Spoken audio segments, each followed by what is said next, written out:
خداوند کے زندہ کلام میں سے احبار کی کتاب اس کا دوسرا باب۔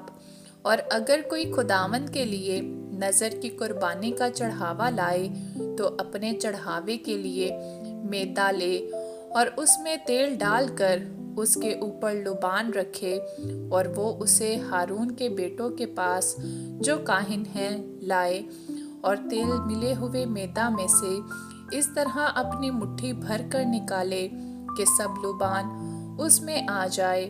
تب کاہن اسے نذر کی قربانی کی یادگیری کے طور پر مذبح کے اوپر جلائے۔ یہ خداوند کے لیے راحت انگیز خوشبو کی آتشین قربانی ہوگی، اور جو کچھ اس نذر کی قربانی میں سے باقی رہ جائے وہ ہارون اور اس کے بیٹوں کا ہوگا۔ یہ خداوند کی آتشین قربانیوں میں پاک ترین چیز ہے۔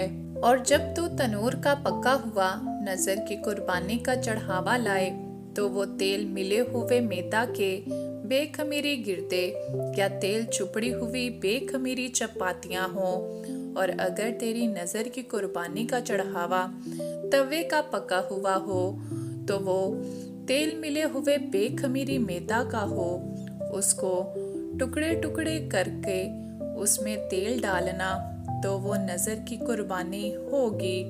اور اگر تیری نذر کی قربانی کا چڑھاوا کڑاہی کا تلا ہوا ہو تو وہ میدا سے تیل میں بنایا جائے، تو ان چیزوں کی نذر کی قربانی کا چڑھاوا خداوند کے پاس لانا، وہ کاہن کو دیا جائے، اور وہ اسے مذبح کے پاس لائے، اور کاہن اس نذر کی قربانی میں سے اس کی یادگیری کا حصہ اٹھا کر مذبح پر جلائے۔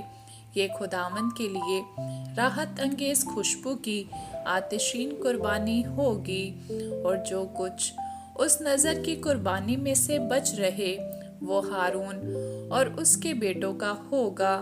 یہ خداوند کی آتشین قربانیوں میں پاک ترین چیز ہے۔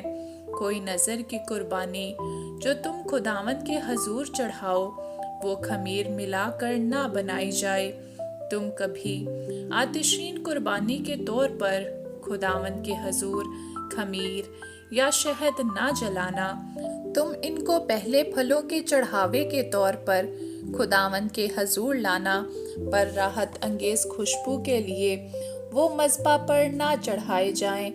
اور تو اپنی نذر کی قربانی کے ہر چڑھاوے کو نمکین بنانا، اور اپنی کسی نذر کی قربانی کو اپنے خدا کے عہد کے نمک بغیر نہ رہنے دینا۔ اپنے سب چڑھاووں کے ساتھ نمک بھی چڑھانا۔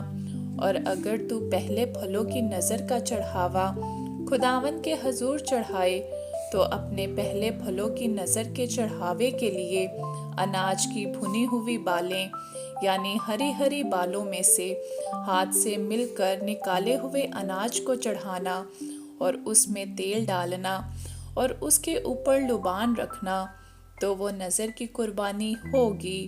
اور کاہن اس کی یادگیری کے حصہ کو، یعنی تھوڑے سے مل کر نکلے ہوئے دانوں کو اور تھوڑے سے تیل کو اور سارے لبان کو جلا دے۔ یہ خداوند کے لیے آتشین قربانی ہوگی۔ آمین۔